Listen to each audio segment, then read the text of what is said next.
पुन्हा एकदा आपल्या सर्वांचं हार्दिक स्वागत. आणि आपण आपल्या या मार्च महिन्यामधल्या आणि आतापर्यंतच्या सगळ्यात एका महत्वाच्या मोठ्या अशा ऑफर्ससह भेटतोय. मित्रांनो, समाजशास्त्र ह्या विषयावरती आपल्याला आगामी 2026 ची राज्यसेवेची परीक्षा असो, 27 ची राज्यसेवेची परीक्षा असो, UPSC ची 27 ची परीक्षा असो, आपल्याला ह्या तिन्ही परीक्षा जर एकाच ठिकाणी आपल्याला कव्हर करायच्या असतील तर आताची वेळ ही सर्वोत्तम वेळ आहे. 26च्या दृष्टिकोनातून जे विद्यार्थी आता प्रिलिम्स कडे वळलेले असतील, मोस्ट ऑफ देम, मला माहिती आहे अगदी 99% मुलं ही प्रिलिम्स कडे वळलेली असतील, परंतु जे 1% मुलं आहेत की ज्यांना अजूनही आपल्याला कॉन्फिडन्स आहे की नाही माझ्या हातात प्रिलिम्स आहे, मी अभ्यास करत आलोय. विशेष करून जे विद्यार्थी अनेक वर्षांपासून राज्यसेवेची तयारी करत होते, मात्र कुठेतरी आता डिस्क्रिप्टिव्हचा पॅटर्न आलाय आणि मग मला आता तिकडे वळायचंय, तर अशा विद्यार्थ्यांकरिता सुद्धा 26च्या ही बॅच अत्यंत उपयुक्त आहे. आणि त्याचबरोबर जे 27 ची तयारी करणारे राज्यसेवेचे आणि UPSC चे विद्यार्थी आहेत त्यांना तर पर्यायच नाहीये, त्यांना तर आता सुरुवात करणं अगत्याचं आहे. अन्यथा आपल्याला ऑप्शनल वरती कमांड मिळवणं हे जे काही आपलं स्वप्न असतं त्यातून आपल्याला 300+ गुण घ्यायचे असतात, तर ते कसे मिळवायचे, तर ते मिळवणं शक्य नाहीये. जर आपण फक्त बॅच करून बसलो तर बिलकुल आपल्याला ते मिळवणं शक्य नाही. आणि म्हणून किमान 2दा पूर्व परीक्षेला सुरुवात करण्याच्या अगोदर किमान 2दा आपला ऑप्शनल हा असा उलटा पालता झाला पाहिजे, तर आपल्याला त्याच्यावरती कमांड येते, अदरवाईज ती येणार नाहीये. ठीक आहे. सो या संदर्भात आपण चर्चा करणार आहोत की एकूणच 27च्या दृष्टिकोनातून मला आणि जो काही येणारा आपला पुढचा अटेम्प्ट आहे, ठीक आहे, तर त्या संदर्भात मग तो 26चा असेल किंवा तो 27चा असेल, ठीक आहे, या दोन्ही प्रकारच्या अटेम्प्ट्स मध्ये मला 300+ गुण कसे मिळवता येतील सोशियोलॉजी मध्ये. आणि सोशियोलॉजी मध्ये माझा जो अभ्यास आहे तो अभ्यास कुठेही कमी न पडता अतिशय परिणामकारकपणे ज्या कारणासाठी मी तो ऑप्शनल घेतलाय, ज्या कारणासाठी मी तो ऑप्शनल निवडलाय, तो म्हणजे मला त्याने इतर विषयामध्ये सुद्धा मदत केली पाहिजे, हे लक्षात घेऊन मला पुढे जायचं. ठीक आहे. सो आपला मुख्य भर आज असा असेल की तो 300+ गुण जे आहेत ते कसे मिळवायचे आणि कशा पद्धतीने आपण तो विषय घेऊन जायचा. नुकताच आता UPSCचा निकाल लागला. या UPSCच्या निकालामध्ये 2 विद्यार्थी टॉप 10 मध्ये बघा सोशियोलॉजी ऑप्शनल सह आहेत. यावर्षी सुद्धा पुन्हा सोशियोलॉजी मधून सर्वाधिक विद्यार्थी यशस्वी होऊन वेगवेगळ्या पदांवरती आता विराजमान झालेले आहेत. त्यामुळे समाजशास्त्र हा नेहमीच आपल्याला तिथे उपयुक्त ठरलेला आहे. 300+ गुण मिळवायचे कसे बघा, फार तुम्हाला मी ते हे करणार नाहीये कुठल्याही प्रकारे. तुम्हाला तिथे थोडक्यात त्या मुद्द्यांची आपण उजळणी करूयात किंवा चर्चा करूयात. 300+ गुण बघा, 300+ गुण मिळवण्यासाठी सगळ्यात जे महत्वाचं आहे ते काय. क्रमांक 1, मित्रांनो, आपल्याला समाजशास्त्रीय परिप्रेक्ष्य जो आहे त्याच्यावरती कमांड असली पाहिजे. समाजशास्त्रीय परिप्रेक्ष्य, तर त्याच्यावरती कमांड असली पाहिजे. हा पहिला महत्वाचा मुद्दा आहे.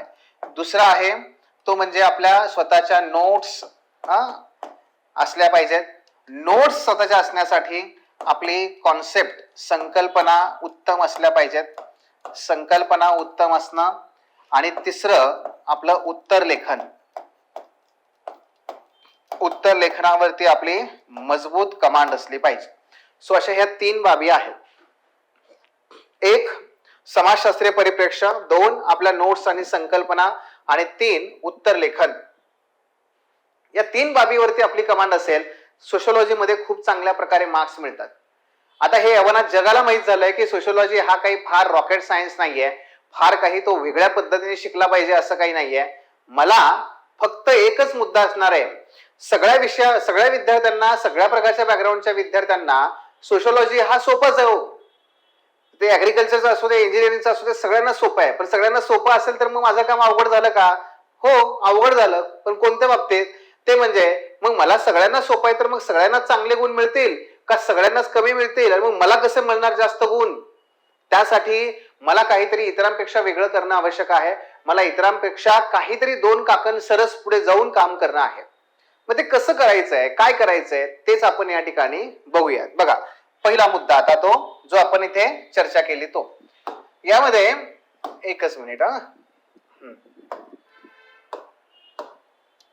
पहा, पहिला टप्पा जो आहे प्रथम टप्पा, या प्रथम टप्प्यामध्ये आपण काय केलं पाहिजे, तर इतर विद्यार्थ्यांप्रमाणेच सर्वप्रथम आपण आपल्या अभ्यासक्रमावर कमांड मिळवली पाहिजे.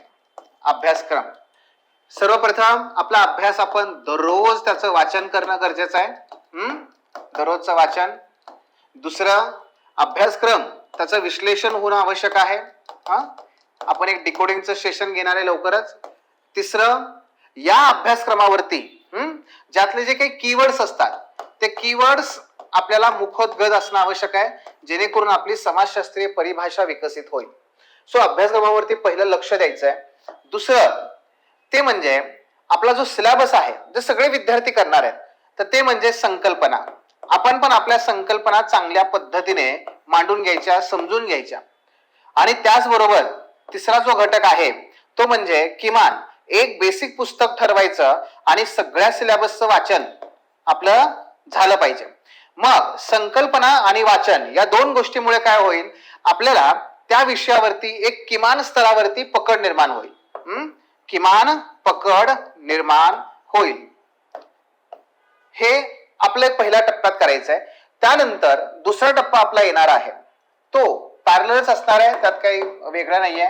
पण दुसरा टप्पा, ह्या दुसऱ्या टप्प्यामध्ये आपण दररोज आन्सर रायटिंग, उत्तर लेखन. मित्रांनो, उत्तर लेखन काय करायचं बघा, एक डेली बेसिसवरती आपल्याला लिहायचं आहे. दररोज आपण जो अभ्यास करतो त्या अभ्यासावरती, आज आपण मार्क्स केला, ऐतिहासिक भौतिकवाद केला, लगेच त्याच्यावरती उत्तर लिहा. समय तथ्य केला, लगेच त्याच्यावर उत्तर लिहा. पार्सन्स केला, उत्तर लिहा. काही समानता असमानता केलं, उत्तर लिहा. पण लिहिलं पाहिजे, उत्तर लिहिलं पाहिजे, दररोज लिहिलं पाहिजे. त्यानंतर सेक्शनल टेस्ट पण दिल्या पाहिजेत. त्यामुळे काय होईल, आपलं अधिक चांगल्या प्रकारे मूल्यमापन, की तेवढ्या वेळेत मला लिहिता येते का, मला आता आठवतंय का, ते करणं अपेक्षित आहे. सो सेक्शनल टेस्ट पण देणं अपेक्षित आहे. आणि त्यानंतर पीवायक्यू, जे पीवायक्यू आहेत, आता सध्या तरी युपीएससीचे पीवायक्यू, उद्या एमपीएससीची मेन्स झाली की त्यानंतर त्याचा एक पेपर, त्याचे पीवायक्यू, ह्या सगळ्या पीवायक्यूचं आपण काय करायचं, सॉल्व्ह करायचं आणि उत्तर लिहून पुढे आपल्याला तपासून घ्यायचं, फीडबॅक घ्यायचा. फीडबॅक हा फार इम्पॉर्टंट आहे, कारण नाही जर फीडबॅक घेतला आपण, नक्की चुकतोय कुठं हे नाही कळणार, आपल्याला लिहावं लागेल बरं का. हे दुसरं करा.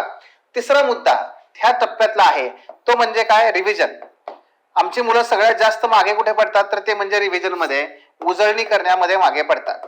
आणि कुठल्याही विषयावरती कमांड येत नाही जोपर्यंत आपण उजळणी करत नाही. उजळणी 2 ते 3 प्रकारे करायची. नंबर 1, डेली बेसिस वरती उजळणी करा. नंबर 2, टॉपिक झाला की दर रविवारी उजळणी करा. ठीक आहे. नंबर 3, सेक्शन झाला की त्याच्यानंतर उजळणी करा. अशा 3 प्रकारे उजळणी करायची. हे तुम्हाला जीएस मध्ये लागू आहे, हे आपल्या इथे पण लागू आहे, तर ते केलं पाहिजे. हा झाला दुसरा टप्पा. आणि अशा पद्धतीने तुम्ही जेव्हा 2 टप्पे पूर्ण कराल, मोस्टली विद्यार्थी इथेच अडकलेले असतात, नंतर लगेच त्यांची प्रिलिम स्टार्ट होते. आपल्याला ते करायचं नाही. आपल्याला तिसरा टप्पा जो आहे ना, तिथे पोहोचत नाही, तिथे फक्त टॉपर्स पोहोचतात, तिथे आपण पोहोचायचंय. आणि तो कोणता बघा, तिसरा टप्पा.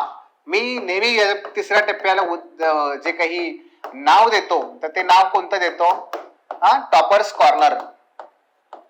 टॉपर्स कॉर्नर म्हणजे काय, इथे फार कमी विद्यार्थी पोहोचतात, ते आपल्याला पोहोचायचंय, तेच टॉपर्स बनतात. काय इथे पहिला टॉपर्सचा मुद्दा हा, तो म्हणजे व्हॅल्यू ॲडिशन. जोपर्यंत आपण केलेलं काम, म्हणजे आता माझी कॉन्सेप्ट क्लिअर आहे, माझा अभ्यासक्रम झालाय, माझं प्रत्येक टॉपिक वरती लिहून झालंय, प्रत्येक टॉपिक वर माझ्या नोट्स रेडी आहेत, डन, व्हेरी गुड, नाईस. पण त्यापुढे काय, त्यापुढे आता व्हॅल्यू ॲडिशन करणं गरजेचं आहे. व्हॅल्यू ॲडिशन कुठून करायची, नंबर 1, ते म्हणजे काही अतिरिक्त संदर्भ ग्रंथ असतात, ते अतिरिक्त संदर्भ ग्रंथांचं वाचन करणं आणि त्याच्यामधून आपण मुद्दे काढणं. म्हणजे फॉर एक्झाम्पल, जर तुम्ही ऐतिहासिक भौतिकवाद हा टॉपिक घेतला, तर याच्यामध्ये मानवी क्षमता, परत्मता किंवा परात्मीकरण किंवा एलिनेशन, याच्यामध्ये मानवी क्षमताची संकल्पना आहे, ही तुम्हाला कुठेही सापडणार नाही, ती फक्त रेफरन्स बुक्स मध्ये सापडेल. मग ते काय असेल, रिडझर असेल, मग रिडझरचा आपण मराठीतून केलेले मुद्दे असतील, ते तुम्हाला दिलेले असतात, पण ते व्हॅल्यू ॲडिशन मध्ये तुम्ही वाचायचंय. किंवा एक फेटिशिझम ऑफ कम्युनिटी, फेटिशिझम ऑफ कमोडिटी नावाचा एक टॉपिक येतो. म्हणजे काय, वस्तू विक्रय किंवा वस्तू क्रय, वस्तू क्षोम असे वेगवेगळे शब्द आहेत त्याला मराठीमध्ये. पण नक्की आहे काय हे, हेच माहित नसतं आमच्या विद्यार्थ्यांना बऱ्याच वेळेस. बरं, परात्मता मार्क्सने सांगितलंय दूर करायची आहे, पण त्यासाठी उपाय काय? मार्क्सने सांगितलेले आहेत इतर उपाय सुद्धा, फक्त साम्यवाद नाही. मग ते कसं सांगायचं? ते संदर्भ ग्रंथामध्ये. म्हणजे तुम्हाला आता हे मी सांगतोय ना, ते तर तुम्हाला म्हणजे असं वाटत असेल की अरे काय आहे हे, काय आहे, हा कहना क्या चाहते हो सर, म्हणजे हे काय आहे काय हे? हो, ते फक्त तुम्हाला तिसऱ्या टप्प्यातच कळणार आहे, पहिल्या नाही, दुसऱ्या नाही, काही नाही. कारण तिथे आपल्याला जायचंय, पण ते टॉपर्स कॉर्नर, व्हॅल्यू ॲडिशन याच्यामध्ये जायचंय, संदर्भ ग्रंथांचं वाचन. नंबर 1. नंबर 2, तो म्हणजे काय, तर वेगवेगळ्या प्रकारचे मॅगझिन, म्हणजेच काय, आपल्या चालू घडामोडी. चालू घडामोडीमधून आपल्याला काय करायचंय, सोशोलॉजीचा व्हॅल्यू ॲडिशनचा टॉप जो भाग आहे तो कव्हर करायचा आहे. व्हॅल्यू ॲडिशन कव्हर करायचे आहे चालू घडामोडीच्या माध्यमातून. केलं पाहिजे, आहे की नाही? मग ते कसं करणार, कशा पद्धतीने करणार, तर ते शिकायचंय, ते जमतं नाही असं नाहीये. व्हॅल्यू ॲडिशन मध्ये तो दुसरा भाग झाला. आणि तिसरा भाग तो म्हणजे उत्तर लेखनामध्ये नवोपक्रम. उत्तर लेखन याच्यामध्ये काय करायचं, आपल्याला नाविन्यता आणायची. मग सगळे लिहितात त्याच पद्धतीने लिहिणार का? नाही, प्रेझेंटेशन मध्ये आपल्याला काम करायचे. फॉर एक्झाम्पल, जे काही समजा सांगितलंय, काय दुर्खिम यांनी आत्महत्येचे 4 प्रकार सांगितलेले आहेत, सगळे लिहितात. 4 प्रकार आहेत, 1 2 3 4, 1 2 3 4 सगळे लिहितात. पण मी तेच जरा वेगळ्या पद्धतीने लिहू का? मग कोणी काय करेल की कोणी आपलं त्या पद्धतीने, बघा, 1 पॉइंट लिहिला, 2 पॉइंट लिहिला, 3 पॉइंट लिहिला, 4 पॉइंट लिहिला आणि मध्ये आपलं ते लिहून काढलं. परीक्षक नक्की गुण देणार आहे, नाही असं नाहीये. पण हेच मी जर असं केलं तर, बघा, मी जर याला असं केलं, असा हा चौकोन काढला आणि या ठिकाणी इथे एक प्रकार, इथे एक प्रकार, इथे एक प्रकार, इथे एक प्रकार, तर काय होईल? थोडस वेगळे पण आलं का नाही? आता याला मी आणखी एक प्रकारे सांगतो. हे 2 झालं. तिसरं, समजा हा जो प्रकार आहे भारताबद्दल विचारलाय, समजा त्यांनी भारताबद्दल विचारलाय, तर म्हणजे भारतामधल्या आत्महत्याचं विश्लेषण करा असं विचारलेलं आहे.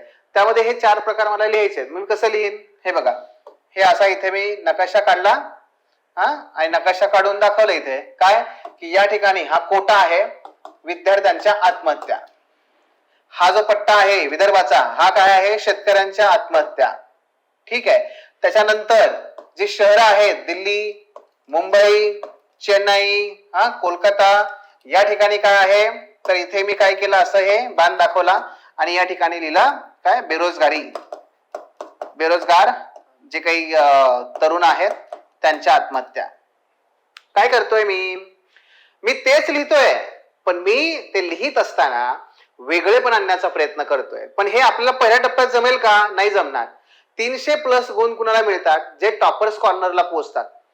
टॉपर्स कट्ट्यापर्यंत जे पोहोचतात, टॉपर्स कट्ट्याला कोण पोहोचतं? ज्याचे पहिला आणि दुसरा टप्पा पूर्ण झालेला आहे आणि तरी त्याच्याकडे वेळ आहे, तो पोहोचतो. इथे लक्षामध्ये, म्हणून हे टॉपर्स कॉर्नर मध्ये हे वेगळेपण आहे. प्रत्येक जण त्या 1 2 3 4 प्रकार लिहिले, सगळ्यांचे उत्तर सारखे आहे. परीक्षक काय म्हणाल, लिहिले याने पण आपलं, चला ऍव्हरेज मार्क देऊन टाका. ऍव्हरेजला कोणी विचारत नाही. जो मित्रांनो मेन्सला पोहोचतो का नाही, तो बऱ्यापैकी सिरियस कॅन्डिडेट आहे, हे आयोगाला चांगलं माहिती आहे. पण आयोगाला फक्त सिरियस नकोय, आयोगाला हुशार पाहिजे, प्रश्न सोडवणारा पाहिजे. इथे लक्षात तुमच्या, त्यासाठी इनोव्हेशन पाहिजे. इनोव्हेशन हे इथून येतं आणि हे आपल्याला करायचं आहे. मग त्यासाठी डेटा पाहिजे. काय म्हटलं मी तुम्हाला, चालू घडामोडी. चालू घडामोडी कुठे?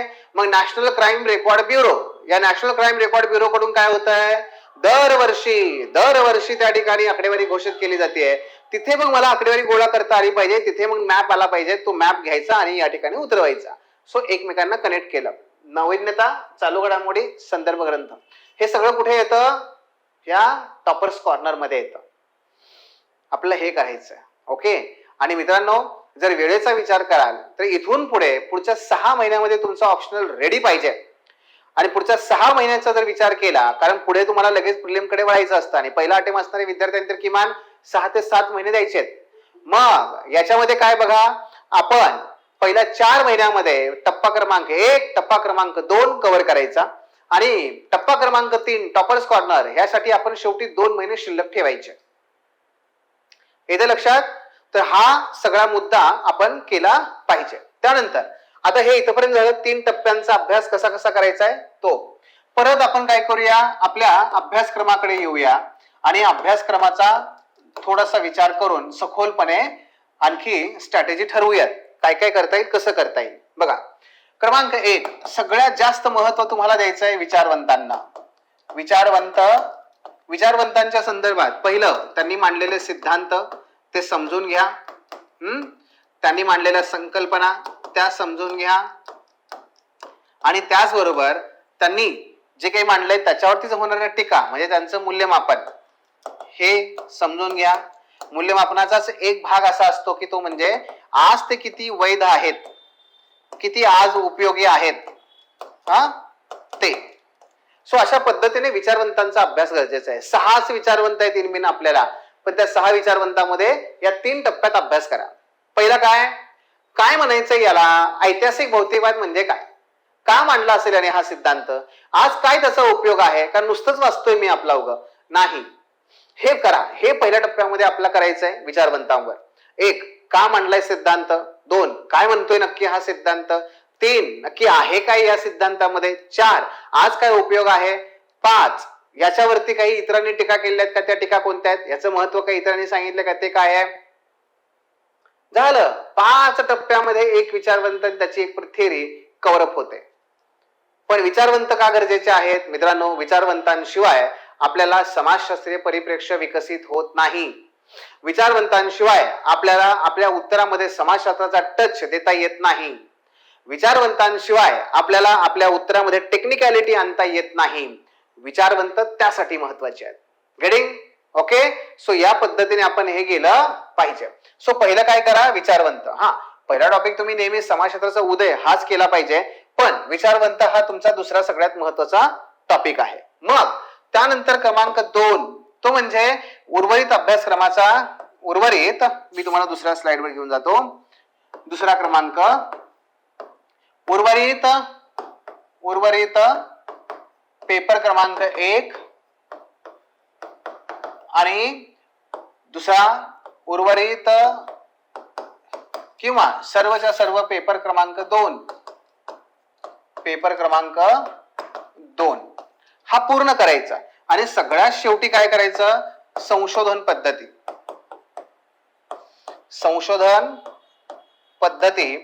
हे सगळ्यात शेवटी करायचं. हे सगळ्यात शेवटी करा, ते सुरुवातीला कधी करायचं नाही, नाहीतर इथे जी विकेट पडते आपली, हो, तो डेथ ट्रॅप आहे, तो सगळ्यात शेवटी करायचा. अतिशय कमी वेळात आणि अतिशय परिणामकारकपणे तो होऊन जातो. संशोधन पद्धती. ओके, हा त्यातला एक भाग आहे. आता उर्वरित पेपर क्रमांक 1 मित्रांनो, समाजशास्त्रामध्ये एक चांगलं वैशिष्ट्य हे आहे की पेपर क्रमांक 1 आणि पेपर क्रमांक 2 ओव्हरलॅपिंग होतात. बघा, पहिला टॉपिक ओव्हरलॅपिंग होतो स्तरीकरणाचा, दुसरा राजकारण व समाज, तिसरा धर्म व समाज, चौथा कुटुंब नातेदारी व्यवस्था. हे फिक्स आहेत. हे 4 टॉपिक तुमचे ओव्हरलॅप होतात, म्हणजे काय आहे तसे पेपर 2 ला येतात. मग पेपर 2 मध्ये आपण काय करायचं, स्वतंत्रपणे पुन्हा रिपिटेशन करायचं का, नाही. पेपर 1 आणि पेपर 2 दोन्ही एकत्रच करायचं. त्याचा फायदा नक्की होतो. एकत्र केला ना वेळ वाचेल तुमचा, आणि एकत्र केल्यामुळे काय होईल, वेळ वाचल्यावर दुसऱ्या टॉपिकना पण वेळ देता येईल. सो ओव्हरलॅपिंग टॉपिक एकत्र करा. ओके, पेपर 1 मध्येच. मग पेपर 2 मध्ये उरलेलं जे काही 60% पेपर आहे तो तुम्ही सेपरेटली करू शकता. पण पेपर 2 जो आहे मित्रांनो, तो हा एकच काळजी घ्या, ते म्हणजे पेपर 2 हा तुमचा जीएस प्रमाणे होणार नाही, याची काळजी घ्या. ठीक आहे, तो जीएस प्रमाणे होणार नाही याची काळजी घ्यायची. कारण पेपर 2 ला जर मुख्य आव्हान कोणतं आहे तर तो म्हणजे जीएस प्रमाणे होऊ देऊ नका. आणि मग शेवटी संशोधन पद्धत हे तुम्ही करू शकता. त्यानंतर जेव्हा अभ्यासाला सुरू करता किंवा अभ्यास करत असता तेव्हा सर्वप्रथम त्याचा जो फ्लो सांगायचा झाला तर एक सगळ्यात महत्वाचा आहे, पुन्हा एकदा PYQ. त्यानंतर मग आपलं काय असेल, तुमच्या संकल्पना समजून घेणं. तेच लेक्चरच्या माध्यमातून होतं, लेक्चर. ठीक आहे. त्याच्यानंतर त्याच्यावरती वाचन, त्याच्यानंतर त्याच्यावरती नोट्स, आणि त्याच्यानंतर त्याच्यावरती उत्तर लिखाण, लिखाण, आणि मग त्याच्यानंतर रिव्हिजन, उजळणी.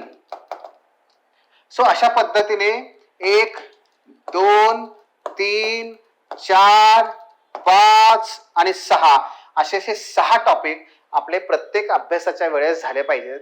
ही मेथड वापरा, ही गोल्डन मेथड आहे. या मेथडने जर अभ्यास केला ना तुम्ही, तुम्हाला कुठल्याही प्रकारे अडचण येणार नाही. लिहून देतो, हो कशावरही तुम्ही म्हणा, तुम्हाला लिहून देतो, याच्या पलीकडे तुम्हाला काहीच करावं लागत नाही. ओके, सो अभ्यासाची मेथड सांगितली, कुठल्या पद्धतीने आपण अभ्यास करायचा आहे ते. पुढे त्यानंतर नोट्स काढत असताना, नोट्स काढल्या पाहिजेत का? तर हो, नोट्स काढल्या पाहिजेत. जे विद्यार्थी 27 ची तयारी करतायत त्यांनी तर प्रत्येक टॉपिकची नोट्स काढा, नोट्स काढल्या पाहिजेत. पण जे 26 ची तयारी करणार आहेत त्या विद्यार्थ्यांनी मात्र नोट्स काढण्यासाठी एक वेगळा मार्ग निवडा. तो म्हणजे काय, जे मोस्ट इम्पॉर्टंट टॉपिक असतात त्याच्या नोट्स काढा. असं जवळपास एक 50% सिलेबस येईल, तेवढ्याच फक्त काय करा, नोट्स काढा, बाकीच्या नोट्स काढू नका. नोट्स काढत असताना ह्या पूर्णपणे व्हिज्युअल स्वरूपात काढा. व्हिज्युअल पुस्तकात लिहिलंय तर आहे तसं तुम्ही मगाशी दाखवल्याप्रमाणे तुम्ही आपलं आहे तसं त्या ठिकाणी लिहून काढलं, काहीही उपयोग नाही. त्याच्यापेक्षा काय करा, तुम्ही व्हिज्युअल स्वरूपामध्ये नोट्स काढण्याचा प्रयत्न करा. ठीक आहे, हे या प्रकारे नोट्स असाव्या, ना की या प्रकारे. ठीक आहे, नोट्स काढण्याचा प्रयत्न करा. नोट्स काढत असताना व्हिज्युअली काढलात तर ह्या फक्त कशा येतात, पॉइंट फॉर्मॅट मध्येच येतात, पॉइंट फॉर्मॅट मध्ये. आणि अपेक्षा तीच आहे की तुम्ही पॉइंट फॉर्मॅट मध्येच उत्तर लिहिलं पाहिजे, पॉइंट फॉर्मॅट मध्येच उत्तर लिहा. गेटिंग? ते करा, इकडे नाही. हे सॉरी, नोट्स काढा.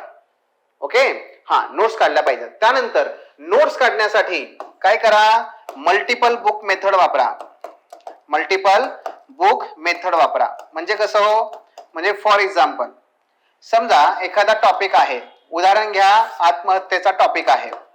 तर आत्महत्याचा टॉपिक आहे, तो टॉपिक काय करा, आपल्या नोट्स, क्लास नोट्स जे असतात त्या, ठीक आहे, क्लास नोट्स. दुसरं काय करायचं याच्यामध्ये, जे मी तुम्हाला रेफरन्स बुक सांगेन, रेफरन्स बुक्स त्याच्यामधून सेम आपलं जे काही एनसीईआरटी जे इंग्लिश मध्ये करतायत ते, आणि जे मराठीत करतायत ते स्टेट बोर्ड. ठीक आहे. आणि जर तुम्हाला वाटलं की बाबा आणखी राहिलं ते म्हणजे आपल्या पीपीटी नोट्स. सो काय करायचं बघा, आत्महत्या टॉपिक आहे, हा टॉपिक क्लास नोट्स मधून पण वाचायचा, तोच टॉपिक रेफरन्स बुक मधून पण वाचायचा, तोच टॉपिक एनसीईआरटी किंवा स्टेट बोर्ड मधून वाचायचा, आणि तोच टॉपिक आपल्या पीपीटी लेक्चर मधून करायचा. आणि सगळ्या मधून करून मग आपण आपल्या काय करायच्या त्या ठिकाणी नोट्स तयार करून ठेवायच्या. मग काय करायचं, त्याच्या नोट्स काढून ठेवायच्या. ओके, ह्याच्या पलीकडे काही नाही हो, ह्याच्या पलीकडे काही नाहीये. हे करणं हेच जमत नाही बऱ्याच जणांना. म्हटलं तुम्हाला, पहिल्या आणि दुसऱ्या टप्प्यातच मुलं आमचे अडकून पडलेले असतात, त्यांना हेच करणं फारसं जमत नाही, पुढचं तर अजून फार लांब असतं. गेटिंग? ते करायचंय, केलं तर नक्की होतं. पुढे जाऊयात. पुढचा मुद्दा, आता मी नोट्स काढल्या, सगळं झालं, आता मी उत्तर लेखन करेन. उत्तर लेखन करत असताना आपण काय करणार, क्रमांक 1, आपण डेली बेसिस वरती लिहिणार म्हणलंय आपण, बरोबर ना. तुम्हाला प्रत्येक चॅप्टर नंतर क्वेश्चन असतात आपल्याकडे, प्रत्येक चॅप्टर नंतर क्वेश्चन आहेत, ते लिहायचे. ते लिहित असताना 2 प्रकारे लिहायचं, मेथड 2 वापरायच्या. एक ओपन बुक मेथड वापरायची, आणि दुसरा क्लोज बुक पण वापरायची, पुस्तक बंद करून पण लिहायचं आहे. ठीक आहे, कसं लिहिणार, 4 प्रश्न तुम्हाला दिलेले असतात, 3 प्रश्न तुम्ही काय करा, बघून लिहा. 1 प्रश्न तुम्हाला न बघता आरामशीर लिहिता येतो, 3 बघून लिहा, 1 न बघता लिहिता येतो. बघून का लिहायचं, भाषा आपली विकसित होते. बघून का लिहायचं, आपण अडकत नाही, थांबत नाही आपण.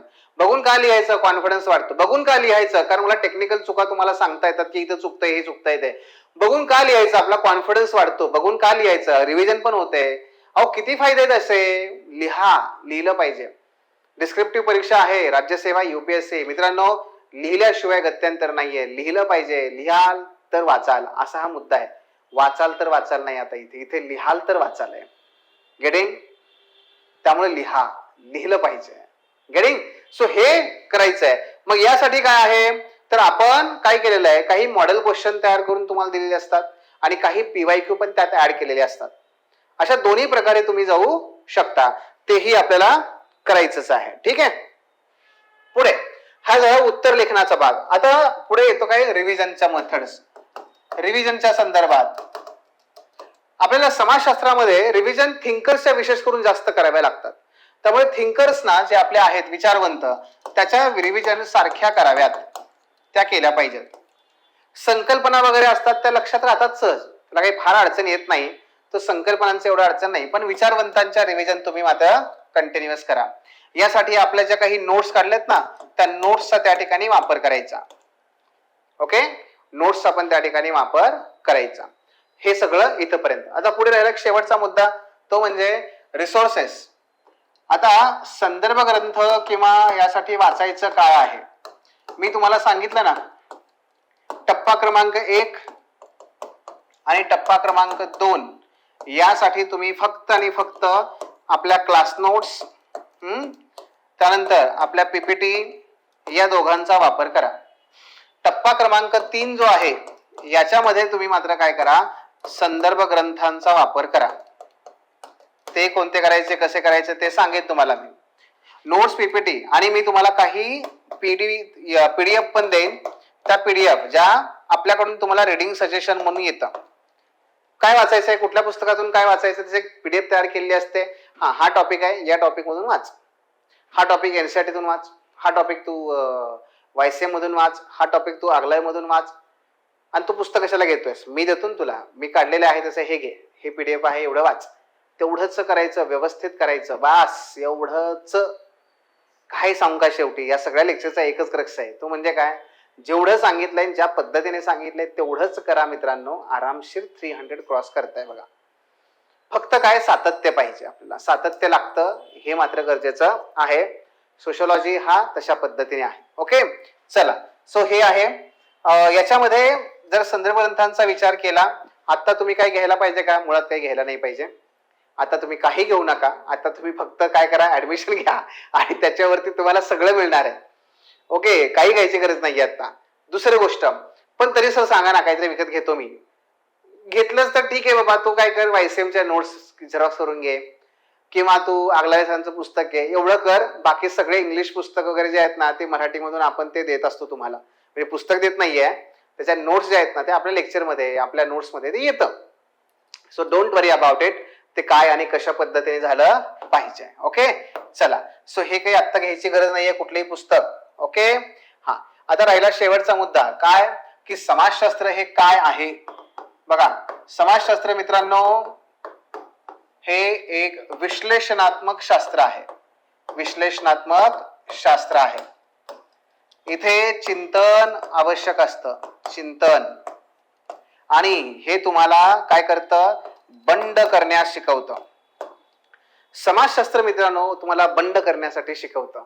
का बंड करायला लावतं माहितीये, कारण समाजशास्त्र अभ्यासाला लागलो आपण की ऑटोमॅटिक आपल्या अवतीभोवतीची परिस्थिती किती विदारक आहे, किती शोषण आहे, किती याच्यामध्ये असमानता आहे, हे सगळं जाणवायला लागतं, बोचायला लागतं. आणि मग आपोआप आपण काय होतं माहितीये का, अरे हे नाही व्हायला पाहिजे, हे चुकीचं आहे, हे असं नाहीये, हे तसं नाहीये, हे व्हायला लागतं. आतून ते तसं रक्त उसळायला लागतं. म्हणून हा विषय जे विद्यार्थी शिकतात ना, ते बंडखोर बनतात. आणि अधिकारी हा बंडखोर असला पाहिजे. दाखवायचं नाही आपण कुणाला की मी बंडखोर आहे, करून दाखवायचं. हा, आणि तो बंडखोर करणारा, पण बंडखोरी करण्यासाठी अगोदर कळलं पाहिजे ना की नक्की काय चाललंय समाजात, काय नाही ते, आणि कसं व्यवस्था काम करते, ह्या व्यवस्थेमध्ये मी कसं शिरकाव केला पाहिजे, कसं ती बदलली पाहिजे, का बदलली पाहिजे, हे तुम्हाला शिकवणारा विषय आहे. आणि त्यामुळे अतिशय रंजक विषय आहे, अतिशय रंजक. उदाहरणार्थ आपण फॉर्म वरती लिहितो ना की तुमचं सेक्स काय आहे, आणि काही वेळेस तुम्हाला क्वचित विचारतात तुमचं जेंडर काय आहे. मला सांगाल का तुम्ही सेक्स आणि जेंडर मध्ये काय फरक असतो, लिंग आणि लिंग भाव यात काय फरक असतो, सांगाल का मला. मुद्दा काय आहे की हे नाही आपण कधी विचार करतो की अरे ह्याच्यात पण फरक आहे, आणि तो फरक का लक्षात घेणं गरजेचं आहे. खरंच कशामुळे, तुम्हाला असं कधी वाटलं नाही का की अरे बाबा ट्रम्प म्हणतात की हा घे, जा रशियाकडून तेल घ्या आता तुम्ही, मी दिली परवानगी. का, भारताला का डिपेंड राहावं लागतंय त्या अमेरिकेवरती, त्यांच्या त्या आदेशावरती? ही डिपेंडन्सी का आहे? का बरं आपल्याला पुन्हा नेहमी अमेरिकेसोबत काही करार करताना रशियाची मर्जी सुद्धा सांभाळावी लागते? का बरं? त्याचं कारण फक्त आपण गरीब आहोत एवढंच असेल का? का त्याच्या पलीकडे काही सिस्टीम काम करतायत? हे सिस्टीम कुठल्या आहेत? काही वर्ल्ड सिस्टीम आहेत का बरं? येते लक्षात? हा तो मुद्दा आहे. आणि म्हणून आपल्याला काय करायचं, हे सगळं समजून घेणारा विषय, समजून देणारा विषय म्हणजे सोशिओलॉजी आहे. तर तो तशा पद्धतीने अभ्यासणं अपेक्षित आहे. ठीक आहे? इथपर्यंत कोणाला काही अडचण आहे असेल तर नक्की कमेंट बॉक्समध्ये टाका. ओके, चला. सो मग आपण पुढच्या टप्प्याकडे वळूयात. ते म्हणजे आता आपण ह्या बॅचच्या माध्यमातून आपली जी आत्ताची बॅच आहे, या बॅच मध्ये मित्रांनो वेगवेगळ्या प्रकारची वैशिष्ट्ये आहेत. ही जी आपली बॅच आहे त्या बॅच मध्ये बघा सगळे संपूर्ण सिलेबस आपण कव्हर करत असतो. कॉन्सेप्च्युअल क्लॅरिटीवरती मुख्य भर आहे. तुमचं डेली आन्सर रायटिंग करून घेतलं जातं. तुम्हाला नोट्स त्या ठिकाणी प्रोव्हाइड केल्या जातात, पीडीएफ प्रिंटेड दोन्ही प्रकारे. पीडीएफ म्हणजे पीपीटी स्वरूपातल्या नोट्स. त्यानंतर तुम्हाला रिडिंग सजेशन सांगितलं जातं, कुठून कुठला काय टॉपिक वाचायचा आहे ते सुद्धा असतं. डेली टार्गेट्स असतात, वीकली आपल्या मीटिंग असतात, तुमचं त्या ठिकाणी डाऊट क्लिअरिंग सेशन असतं, सगळं 1 to 1 होतं. 1 to 1 मेंटॉरिंग याच्यामध्ये आहे. आपण फक्त सोशिओलॉजी पुरतं मर्यादित न ठेवता जीएस आणि तुमचं एकूण सगळं, जर कोणाचं कॉलेज चालू असेल, कोणाचं जीएस असेल, त्या सगळ्यांचं प्लॅनिंग कसं करायचं त्याचं आपलं एक स्ट्रॅटेजी सेशन होतं. रिव्हर्स प्लॅनिंग आपण करतो आणि त्याच्या माध्यमातून आपण पुढे जातो. सो या सगळ्या वैशिष्ट्ये याच्यामध्ये आहेत. ओके, काही नाही असं नाहीये. उलट काय, फक्त शिकवणं आणि शिकणं याच्यापर्यंतच मोस्ट ऑफ द क्लासेस पूर्णपणे अवलंबून असतात. आपण शिकणं आणि शिकवणं हे फक्त एक पायरी आहे. त्याच्या पलीकडे जे जे काही करणं गरजेचं आहे ना त्याच्यावरती आपण काम करतो. तुमचे स्किल डेव्हलप करण्यावरती आपण काम करतो आणि डेली बेसिसवरती तुमचं रायटिंग आहे, डेली बेसिसवर तुमचा अभ्यास आहे. त्यामुळे काय होतं, माझ्या अनेक विद्यार्थ्यांनी आतापर्यंत या कोर्सला अगदी 2.5 महिन्यामध्ये संपवलेला आहे. बाकीचे जे काही आहेत विद्यार्थी, जर कोणी जीएस आणि ऑप्शनल करत असेल त्यांना 4-4.5 महिन्यामध्ये संपवता आलेला आहे. सो हे लक्षात घ्या. ओके, आणि म्हणून मित्रांनो शेवटी फक्त एवढं सांगेन की वेळ ही सगळ्यात मोठा आणि महत्वाचा रिसोर्स आहे. तो दवडू नका, त्याच्यावरती फोकस करा आणि लवकरात लवकर आपल्याला तयारी करणं हे गरजेचं आहे. जेवढं तुम्ही अर्ली स्टेज मध्ये अभ्यासाची प्रिपरेशन स्टार्ट कराल किंवा अभ्यास सुरू कराल तेवढं तुम्हाला पुढे निवांतपणे वेळ देता येतो सगळ्या विषयांकडे आणि सगळ्या बाबींकडे. ठीक आहे? सो ही संधी वाया घालवू नका. तुम्हाला याच्यामध्ये आणखी एक ऑप्शन आहे, पॉज करता येतो. जरी समजा कुणाला ह्याच्यामध्ये जून मध्ये अभ्यास सुरू करायचा असेल तरी सुद्धा ह्या ऑफरचा फायदा घ्या. आता ऍडमिशन घेऊन ठेवा आणि तुम्ही जून नंतर सुद्धा सुरू करू शकता. जून नंतर सुद्धा तुम्ही अभ्यास चालू करू शकता, कारण जून मध्ये आपली जी 100% फीस आहे ती तर द्यावीच लागते. प्लस प्रत्येक वर्षी जून मध्ये फीस वाढतात. त्यामुळे त्या अशा दुहेरी फटका न बसता जर आपल्याला उलट 50% जर आपल्याला तो अभ्यासक्रम पूर्ण करायचा असेल तर ही पहिली आणि शेवटची संधी आहे. तुम्हाला कुठल्याही प्रकारची शंका असेल, काही असेल तर नक्की भेटा, बोला, विचारा, नाही का? आम्ही तर सदैव सोबत आहोतच. डेली मी युट्यूब वरती असतो, सकाळी आपलं 6 वाजता वगैरे सेशन तिथे भेटू शकता. आपल्या ऑफिसचे फोन नंबर्स आहेत त्याच्यावर कॉल करू शकता, प्रत्यक्ष भेटू पण शकता. ठीक आहे? चला, सो हे सगळं होतं. या पद्धतीने आपण नक्की जाऊयात. तुम्हाला आणखी काही विचारायचं असेल, we are always ready. Okay, शेवटी हे सांगेन, वेळ गेलेली पुन्हा येत नाही. आपल्याला लवकरात लवकर निर्णय घेणं हे गरजेचं आहे आणि अधिकारी बनण्यासाठी निर्णय प्रक्रिया मजबूत बनवणं हेच एकमेव सूत्र आहे. ठीक आहे? तुम्हाला सर्वांना खूप खूप शुभेच्छा तुमच्या अभ्यासासाठी. कुठल्याही प्रकारची मदत लागली, the officer your personal mentor is always open for you. Come, do visit and just talk. प्रत्येक गोष्ट तुम्हाला त्या ठिकाणी उपलब्ध होईल. Okay, bye bye, good day. Thanks for watching. If you found this video valuable, don't forget to like, share and subscribe our channel. The Officer, your personal mentor.